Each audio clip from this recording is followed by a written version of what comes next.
मैं असगर अली खान, मोबाइल बिशनपुरा चट्टी।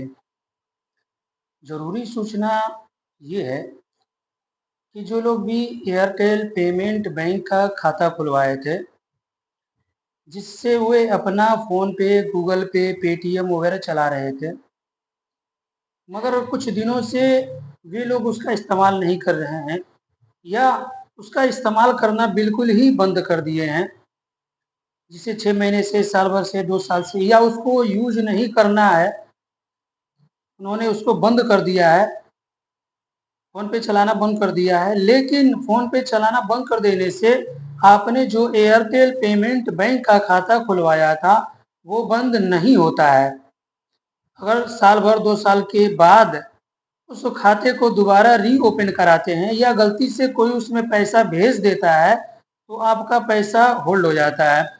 तो आप स्टोर पे आएँगे उस पैसे को निकलवाने के लिए, तो आपका खाता तो चालू हो जाएगा, रीओपन हो जाएगा, लेकिन कंपनी हर 3 महीने पे ₹60 का चार्ज लेती है। तो अगर कंपनी 3 महीने पर ₹60 का चार्ज लेती है, अगर आपने 2 साल तक खाता चलाना छोड़ दिया है, फ़ोन पे चलाना छोड़ दिया था, लेकिन 2 साल के बाद किसी ने उसमें पैसा भेज दिया, तो 2 साल में जितने भी पैसे उसके बनते हैं, जैसे कि अगर मान लेते हैं कि 2 साल के बाद अपना खाता रीओपन कराते हैं, चालू कराते हैं, तो 2 साल में उसका 3-3 महीने करके 8 बार पैसा काटना है। तो 8 बार अगर वो पैसा काटता है, तो उसका ₹480 चार्ज हो जाता है। अगर मान लेते हैं किसी ने ₹500 आपके अकाउंट में भेज दिया है और 2 साल के बाद सोचते हैं कि चलिए हमारा ₹500 आया, उसको निकाल लेते हैं, तो जब 2 साल के बाद खाता रीओपन कराने के लिए जाएँगे, तो खाता आपका रीओपन हो जाएगा, लेकिन आपका जो 8 बार जो पैसा काटना था उसको, वो रोक करके रखा रहेगा और जैसे ही आपके अकाउंट में पैसा आता है और आपका खाता रीओपन होता है, तो उसका जितना चार्ज बना था, यानी कि ₹480 उसका चार्ज बना था, वो ₹480 अपना काट लेगा, आपके हाथ में आएगा ₹20, यानी कि आपका ₹20 ही मात्र बचेगा। तो इससे बेहतर है कि अगर एयरटेल पेमेंट बैंक का आप खाता खुलवाए हैं, तो उसको रेगुलर यूज़ करते रहें, हमेशा चालू रखें, चलाते रहें। अन्यथा अगर आपको नहीं चलाना है उसको, तो उसको कस्टमर केयर से बात करके अपना सारा डिटेल फिल करके उसको बंद करा दें। जिसे कस्टमर केयर का नंबर है, अगर आपका सिम एयरटेल का है तो 400 पर फ़ोन करेंगे। अगर आपका नंबर वीआई या जियो का है या बीएसएनएल का है, तो आप कंपनी के नंबर 8806 पर फ़ोन करेंगे। उसके बाद वो भाषा सेलेक्ट करने के लिए कहेगा, भाषा सेलेक्ट कर लेंगे। उसके बाद आपका एम पिन मांगेगा।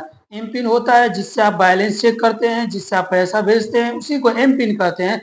उसको वहाँ दर्ज कर देंगे, जो 4 अंक का यूपीआई पिन होता है उसको दर्ज कर देंगे, तो आगे बढ़ जाएगा और लास्ट में 9 दबाने के लिए या अदर कोई ऑप्शन बोलेगा दबाने के लिए, जिससे कस्टमर केयर से बात होगी। जब कस्टमर केयर से बात होगी तो उसको बताना है कि इतने दिनों से हम खाता यूज़ नहीं कर रहे हैं, हम अपना दूसरा कोई खाता खुलवा चुके हैं, इसलिए इस खाते को हम चलाना नहीं चाहते हैं। कृपा करके इस खाते को हमारे बंद कर दीजिए। तो कस्टमर केयर आपके ज़रूरी जानकारी को माँगेगा, आप उसको ज़रूरी डॉक्यूमेंट की जानकारियाँ दे सकते हैं, आपका जैसे नाम, आपके पिता का नाम, जन्म तिथि, आपका पता माँगेगा, आप उसको सही-सही बता दीजिए, आपका खाता बंद कर देगा और आप किसी भी एक्स्ट्रा चार्ज से बच सकते हैं और आपका पैसा सेफ रहेगा। तो इस बात को अधिक से अधिक लोगों तक पहुँचाएँ, जो लोग एयरटेल पेमेंट बैंक का खाता खुलवाए हैं और इस्तेमाल नहीं कर रहे हैं, उसी तरह छोड़ दिए हैं, तो उन लोगों तक इस बात को ज़रूर पहुँचाएँ ताकि वे लोग भी अपना